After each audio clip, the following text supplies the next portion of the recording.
Bismillahirrahmanirrahim. Assalamualaikum warahmatullahi wabarakatuh. Alhamdulillahirabbil alamin wa bihi nasta'in wa 'ala umuri dunya waddin wa 'ala alihi wa ashabihi ajma'in. Amma ba'du. Ahbabi al-kiram, azanallahu wa iyyakum, ayyuhal musyahidin al-kiram. Alhamdulillah, pada kesempatan kali ini marilah kita panjatkan puja dan puji syukur kita kepada Allah Subhanahu wa taala yang mana dengan limpahan nikmat yang Allah berikan kepada kita sehingga pada kesempatan kali ini kita masih diberikan oleh Allah Subhanahu wa taala kesehatan dan kesempatan terus menambah ilmu. Baik, pada kesempatan kali ini insyaallah kita akan sedikit mungkin menerangkan tentang materi kita pada kesempatan kali ini, yaitu muraqabah. Nah, insyaallah ada beberapa poin yang akan kami sampaikan terkait dengan muraqabah. Yang pertama adalah terkait dengan maknanya. Kemudian juga nanti kita akan sedikit menyebutkan beberapa tingkatannya. Dan selanjutnya ada perilaku yang akan bagaimana perilaku orang yang merasa bermuraqabah. Kemudian juga kita akan sampaikan ada tips-tips agar selalu merasa diawasi oleh Allah Subhanahu wa taala, dan mungkin akan ada juga kita akan sebutkan beberapa manfaat dari sifat muraqabah ini, dan mungkin yang paling terakhir kita akan sebutkan beberapa contoh kisah yang terkait dengan orang yang sudah melakukan muraqabah. Baik, ahbabil kiram, ayyuhat talabah, azanallahu wa iyyakum. Langsung kita masuk ke poin pertama, yaitu kita bahas sedikit tentang atau makna dari muraqabah. Muraqabah itu berasal dari kata raqib yang berarti pengawas.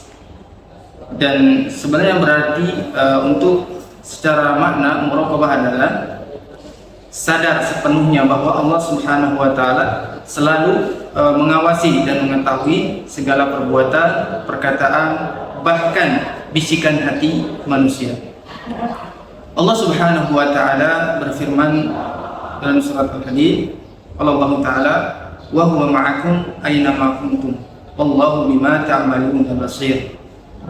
Yang artinya, dan Allah bersamamu di mana saja kamu berada, dan Allah Subhanahu wa taala Maha melihat apa yang kamu kerjakan. Baik, itu adalah makna dari definisi muraqabah. Jadi merasa diawasi. Kemudian ayyuhat talabah, azanillahu wa iyyakum, kita masuk ke poin kedua, yaitu tingkatan muraqabah. Nah, disebutkan di beberapa buku. Nah, ada beberapa tingkatan muraqabah. Yang pertama, sebagaimana dalam firman Allah, wallahu alimun bidzatis sudur. Jadi tingkatan pertama adalah muraqabatul al-ilm. Artinya kita sadar bahwasanya Allah Subhanahu wa taala itu mengetahui segala sesuatu apa yang kita lakukan. Maka tingkatan pertama adalah muraqabatul ilm, pengetahuan. Allah mengetahui apa yang kita lakukan. Kemudian tingkatan kedua adalah muraqabatul al-qurb. Ya, sebagaimana firman Allah yang disebutkan di awal atau di pengertian dari tentang muraqabah, wa huwa ma'akum aina ma kuntum. Jadi kita merasa muraqabah al-qurb ini adalah merasakan kedekatan dengan Allah Subhanahu wa taala. Kemudian selanjutnya yang ketiga, muraqabah al-ma'iyah. Nah, muraqabah al-ma'iyah sebagaimana firman Allah Subhanahu wa taala, wallahu bima ta'maluna basir. Nah, bahwasanya Allah Maha melihat apa yang kita kerjakan atau kamu kerjakan. Nah, jadi ma'iyah ini merasakan bahwasanya Allah selalu menyertai kita. Nah, kemudian selanjutnya adalah muraqabah al-mahabbah.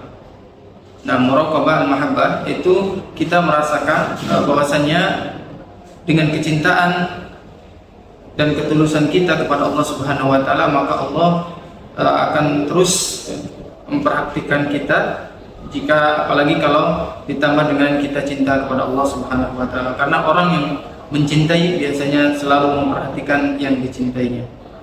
Semoga kita termasuk yang dicintai oleh Allah Subhanahu wa taala. Baik, kemudian yang terakhir, yang mungkin ini yang paling ini tingkatan, yaitu muraqabah al-khasyah. Muraqabah takut ya. Kita merasa takut kepada Allah Subhanahu wa taala, dan ini yang akan mendorong kita menjauhi apa saja yang dilarang oleh Allah Subhanahu wa taala. Dengan kata lain, kita menjauhi atau meninggalkan segala kemaksiatan yang berakibat kita disiksa oleh Allah Subhanahu wa taala, karena siksa Allah Maha Pedih. Baik, ahbabil kiram, azani Allah wa iyyakum. Selanjutnya kita sedikit mungkin akan menjelaskan bagaimana sih perilaku orang yang merasa dirinya selalu dilihat dan diawasi oleh Allah Subhanahu wa taala. Ahbabi thalabah, jiwa yang jiwanya itu akan merasa selalu berhati-hati dalam melakukan sesuatu hal. Ini adalah tanda bagaimana seorang sudah merasakan muraqabah.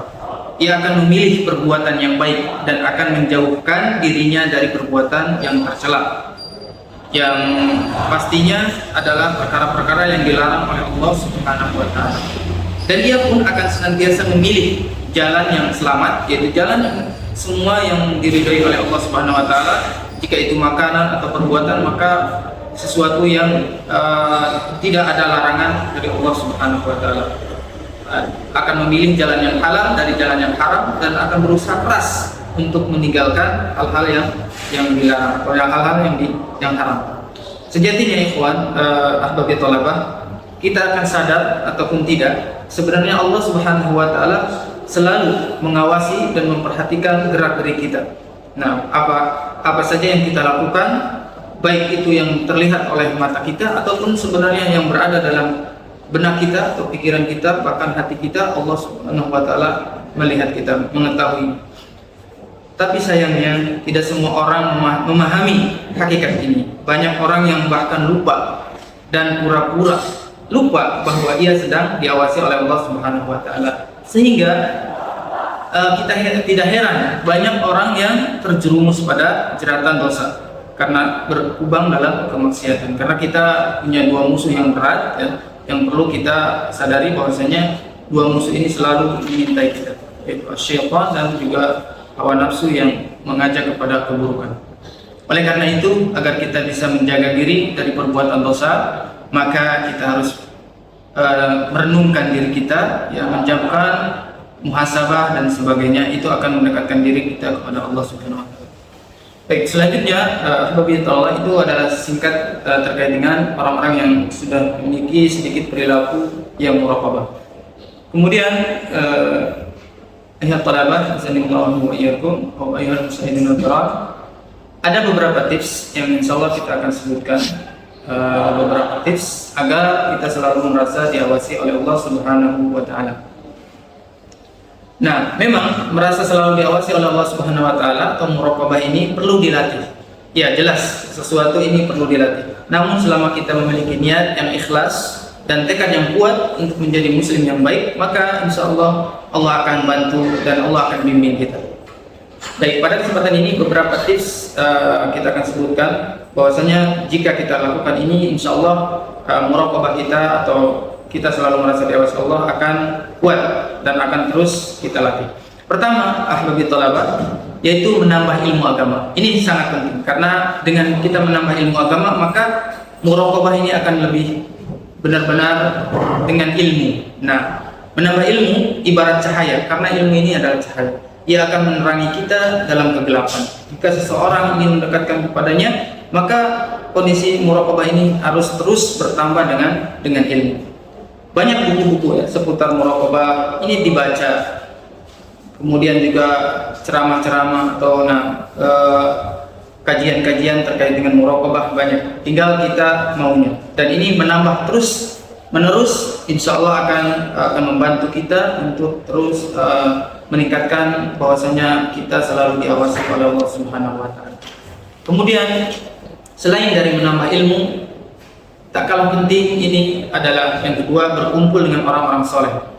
Dengan kita sering berkumpul dengan orang-orang soleh, maka ini akan berpengaruh kepada kita akan selalu merasa bahwasanya, apalagi kalau kita berkumpul dengan teman-teman yang soleh yang selalu mengingatkan kita, ini akan lebih kuat lagi. Nah, dan biasanya orang akan dikumpulkan dengan teman dekatnya. Nah, dan sebagaimana dalam firman Allah, wahai orang yang berarti, wahai orang yang beriman, bertakwalah kepada Allah dan hendaklah kamu bersama orang-orang yang jujur atau yang benar. Karena ini kalau kita selalu bersama orang-orang yang baik, maka kita akan ke bawah baik. Ya.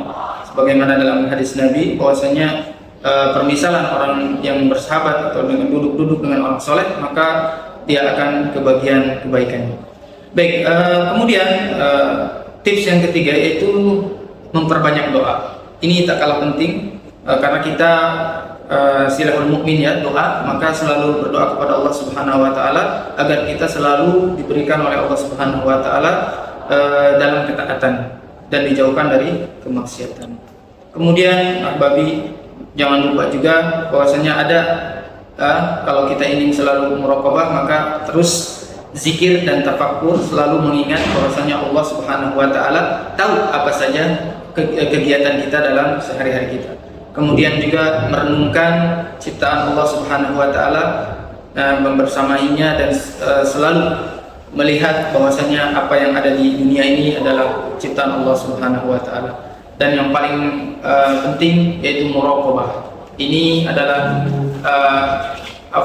muhasabah. Nah, muhasabah kalau bisa dilakukan mungkin sebelum tidur, paling tidak minimal dalam sepekan ada muhasabah diri kita, apakah kita sudah berbuat baik atau sebaliknya. Dan di tips yang terakhir itu terkait dengan ihsan, yang mana ihsan inilah sebenarnya tingkatan dalam agama kita yang paling tinggi, ya, sebagaimana disebutkan dalam hadis Jibril, ya, bahwasanya tingkatan agama kita itu dari mulai Islam, iman, dan ihsan. Ihsan adalah sebagaimana dalam hadis tersebut diyakini bahwasanya seakan-akan apa yang kita lakukan atau ibadah kita itu dilihat Allah Subhanahu wa taala walaupun kita tidak melihat Allah Subhanahu wa taala. Baik, ahbabi thalabah hasanallahu wa iyakum. Kemudian ada beberapa manfaat ketika kita bermuraqabah. Pertama, yang paling ini adalah akan menghindarkan diri kita dari berbuat maksiat dan dosa. Dengan kita bermuraqabah pada Allah, maka kita akan berhati-hati. Kemudian yang kedua adalah pastinya akan memperbaiki akhlak dan karakter kita, karena kita merasa Allah Subhanahu wa taala terus mengawasi kita. Dan juga akan menjadikan hati dan jiwa kita tenang ketika kita merasa diawasi oleh Allah Subhanahu wa taala. Dan yang paling ini adalah sebagaimana tujuan kita diciptakan, yaitu ibadah kepada Allah, maka dengan bermuraqabah ini akan menjadikan seseorang akan fokus dalam tujuan diciptakannya, yaitu ibadah. Nah, mungkin penutup pada materi kali ini akan kami sampaikan penutupnya dengan ada beberapa contoh bermuraqabah pada Allah Subhanahu wa taala, yang ada dua contoh yang mungkin kita tidak akan panjang untuk ceritanya, tapi di sini ada dua kisah muraqabah yang perlu kita patut contohi.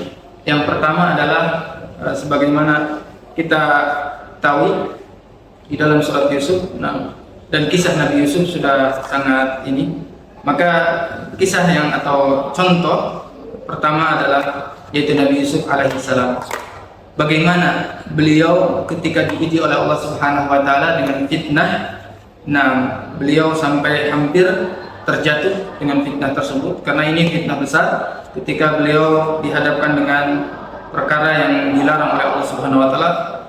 Tapi Allah berikan, karena Nabi Yusuf bermuraqabah kepada Allah, sehingga ketika dia sudah hampir melakukan, mengingat bahwasannya Allah melihatnya, maka beliau takut, sehingga Allah tinggalkan perkara yang dibenci oleh Allah tersebut.